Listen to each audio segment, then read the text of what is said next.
Apa sih akibat hukum yang terjadi atau akibat hukum yang timbul ketika para pihak yang berperkara tidak menghadiri tahap mediasi? Baik sahabat YouTube semua, jangan lupa ya tonton videonya sampai selesai, klik like, komentar, dan subscribe.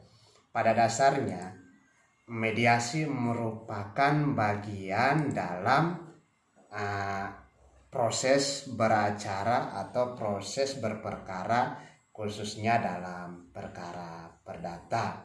Nah, sebelum suatu perkara masuk kepada sidang pembahasan pokok perkara, maka tahap awal paling pertama kali dilakukan yaitu mediasi. Nah, mediasi ini hakim yang menangani perkara tersebut akan menunjuk hakim mediator untuk memediasi para pihak. Nah, kalau kita lihat dalam pasal 1 angka 2 Peraturan Mahkamah Agung nomor 1 tahun 2016 menerangkan bahwa mediator adalah hakim atau pihak lain yang memiliki sertifikat mediator sebagai pihak yang netral yang membantu para pihak dalam proses perundingan. Nah, artinya mediator bisa dari hakim sendiri, bisa non hakim. Yang penting bagi para pihak yang non hakim wajib memiliki sertifikat mediator.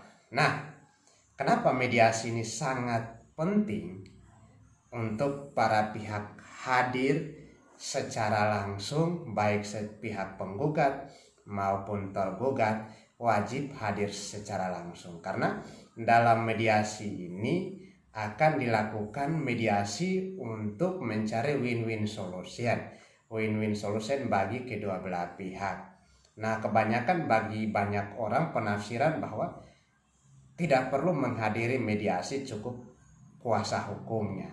Nah, untuk menjawab pertanyaan itu, kita lihat lagi dalam pasal 6 ayat 1 Perma tentang mediasi, yaitu menyatakan bahwa para pihak wajib menghadiri secara langsung pertemuan mediasi dengan atau tanpa didampingi oleh kuasa hukum. Artinya pasal 6 ayat 1 ini mewajibkan para pihak untuk hadir secara langsung, baik itu penggugat maupun tergugat, dengan atau tanpa didampingi kuasa hukum.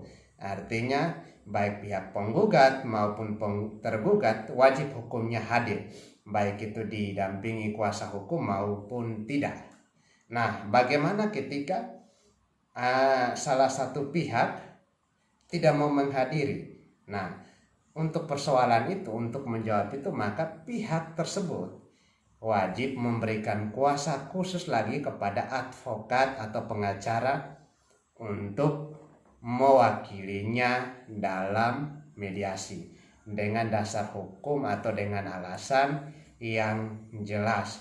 Nah, bagaimana sih konsekuensi hukum ketika para pihak ini tidak hadir, baik penggugat maupun tergugat? Nah, kita lihat ketika para pihak tidak hadir, sudah pasti para pihak tidak mempunyai itikat baik untuk menyelesaikan persoalan hukumnya. Kita lihat pada pasal 7 ayat 2 bahwa salah satu pihak atau para pihak dan atau kuasa hukumnya dapat dinyatakan beritikat tidak baik oleh hakim mediator jika memenuhi syarat-syarat seperti ini. Ini syarat-syarat yang harus dipenuhi. Yang pertama, tidak hadir setelah dipanggil secara patut 2 kali berturut-turut dalam pertemuan mediasi tanpa alasan yang sah. Yang kedua, menghadiri pertemuan mediasi pertama tapi tidak pernah hadir pada pertemuan berikutnya meskipun telah dipanggil secara patut 2 kali berturut-turut tanpa alasan yang sah. Yang berikut lagi, ketidakhadiran berulang-ulang yang mengganggu jadwal pertemuan mediasi tanpa alasan yang sah. Yang berikut lagi, alasan yang berikut, menghadiri pertemuan mediasi tetapi tidak mengajukan dan atau tidak menanggapi resume perkara pihak lain. Artinya tidak menanggapi resume dari pihak lain. Nah, yang berikut lagi, tidak menandatangani konsep kesepakatan perdamaian yang telah disepakati tanpa alasan yang sah. Nah, ketika muncul alasan-alasan ini seperti hal-hal yang saya uraikan tadi, maka hakim mediator mempunyai kewenangan untuk menilai pihak yang beritikat baik, mana pihak yang beritikat baik dan mana pihak yang tidak beritikat baik, dan kemudian melaporkan hasil mediasinya kepada hakim pokok perkara, sehingga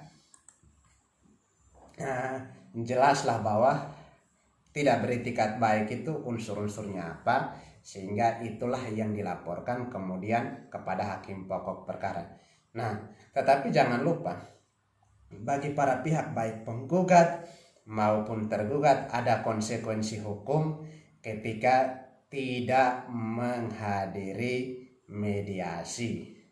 Nah, kalau misalnya bagi tergugat, konsekuensi hukum bagi tergugat tidak menghadiri mediasi, maka tergugat tersebut dinyatakan tidak beritikat baik dan akan dibebankan biaya mediasi yang dituangkan dalam putusan akhir oleh hakim pokok perkara. Jadi konsekuensi hukumnya sangat, bagi pihak tergugat akan dikenakan biaya mediasi yang dituangkan dalam putusan akhir pokok perkara. Nah, bagaimana kalau dengan penggugat? Lah, kalau dengan penggugat ini akibat hukumnya sangat besar, karena penggugatlah yang mempunyai kepentingan untuk mendalilkan suatu persoalan. Nah, kalau akibat hukum bagi penggugat, kita lihat dalam pasal 22 ayat 1 dan ayat 2, apabila penggugat dinyatakan tidak beritikat baik dalam proses mediasi, sebagaimana dimaksud dalam pasal 7 ayat 2, gugatan dinyatakan tidak dapat diterima oleh hakim pemeriksa perkara. Nah, kalau pasal 22 ayat 1 dan 2 perma ini sudah jelas, ketika pihak penggugat tidak beritikat baik dan tidak menghadiri mediasi, maka gugatan pihak penggugat ditolak. Dan satu poin juga bahwa pihak penggugat pun dikenakan sanksi berupa membayar biaya mediasi. Jadi penggugat secara tidak langsung dikenakan 2 sanksi. Artinya 2 sanksi secara keperdataan yang konsekuensi hukumnya harus ditanggung oleh pihak penggugat. Inilah yang harus diperhatikan, sehingga dalam mediasi pihak penggugat atau para pihak baik penggugat maupun tergugat wajib hukumnya untuk hadir. Demikian video saya kali ini. Jangan lupa ya, klik like, komen, dan subscribe.